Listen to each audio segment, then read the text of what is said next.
আসসালামু আলাইকুম। আজকে একটা নতুন প্রজেক্টের ভিডিও নিয়ে চলে আসছি। এই নতুন প্রজেক্টে কি কি কাজ হবে এই কাজগুলো আপনাদের দেখানোর জন্য চলে আসছি। আপনারা সাথে থাকুন, দেখতে পাবেন। এটা লিভিং রুম। এই লিভিং রুম এবং ডাইনিং রুম আমরা সেপারেট করব এমন ভাবে যাতে লিভিং রুম এবং ডাইনিং রুমের ভিজুয়ালটা খুব সুন্দর হয়। তো এখানে আমরা যেটা করব, আগে একটা পার্টিশন দিয়ে এখানে একটা ভিজুয়াল পার্টিশন হবে, পার্টিশনের পরে একটা কার্টেনিং হবে। এই কার্টেনিংটা দিয়ে আমাদের ডিভাইড করা হবে।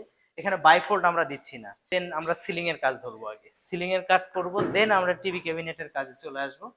আর ওয়াল যে আছে, ওয়ালে আমরা ট্রিম বিট গুলো করব যেভাবে কথা হয়েছে আর কি। আচ্ছা, আমরা ডাইনিং রুমে যদি চলে আসি, ডাইনিং রুমে যেটা করব, আমরা ডাইনিং রুমে এখানে ডিনার ওয়াগন হবে, নিচে আপার পার্ট, মিডিল পার্ট আর লোয়ার পার্ট, মাঝে আমরা ডেকোরেটিভ কিছু করার চেষ্টা করব। অনেক এখানে কোনো ডিজাইন করা হয় নাই, তো তারপরও আমরা চেষ্টা করেছি। এখানে যদি আমরা দেখাই এই যে এটা, এখানে কোনো ডিজাইন করা হয় না, তো এর কারণে আমাদের নিচে যে ক্যাবিনেটটা হবে, লোয়ার ক্যাবিনেটটা, এখানে চারটা ভাগে আমরা ভাগ করলাম। চারটা পাল্লা হবে, 1 2 3 4। মাঝে ডায়মন্ড কাটিং মিরর দেওয়া হয়েছে, কিন্তু কাস্টমার নেবে কিনা এখনো কনফিউজ। আর উপরে দুইটা পোর্শন, দুইটা পার্টে হচ্ছে, একটা উপরে 2.5 ফিট আর নিচে হলো 1.5 ফিট, যাই হোক। আর পাশে আমরা অবশ্যই যে ফিক্সড করব এখানে ক্যাবিনেট, এই এই জায়গাটাতে সেম আমরা যেটা করতে চাচ্ছি, এটা এই জায়গাটাতে আমরা যেটা করব, পিভিসি দিয়ে পেস্টিং করে পানিতে বা বাড়ির আবহাওয়ায় যেন কোনো সমস্যা না হয়।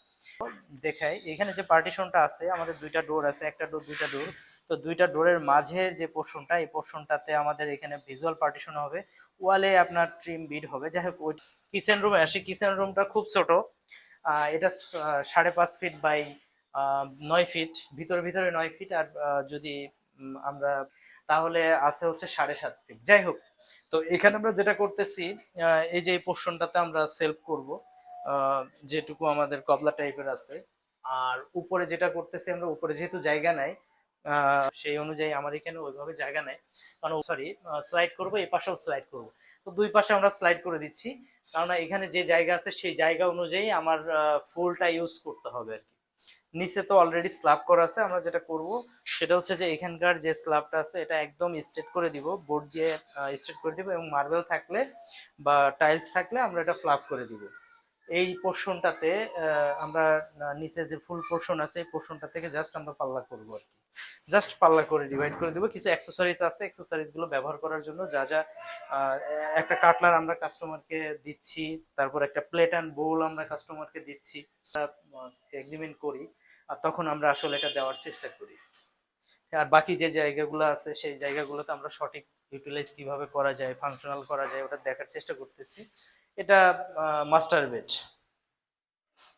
মাস্টার বেডে যেটা হয়েছে সেটা হচ্ছে যে এখানে আমাদের চারিপাশে সিলিং হবে, এখানে শুধু হাফ সিলিং হবে, মিনিমালিস্ট সিলিং হবে। যেটা এটা হচ্ছে গেস্ট বেড। এই গেস্ট বেডে যেটা হবে, গেস্ট বেডে শুধু সিলিং করব আমরা। এটা সাইল বেড। সাইল বেডে যেটা হবে, এখানে বেড হবে, বেডের পিছনে হেড হবে, আর এই জায়গাতে রিডিং রিডিং জোন হবে, রিডিং টেবিল হবে, আর উপরে তো সিলিং হবে। এই ছিল আসলে এই প্রজেক্টের মূল কাজ। তো দেখা হচ্ছে ইনশাল্লাহ আগামী কোনো প্রজেক্টে। আপনারা যদি চান আমাদের সাথে যোগাযোগ করতে পারেন। রিলায়েন্স ইন্টেরিয়র, আমাদের অফিস বনশ্রীতে। আল্লাহ হাফিজ।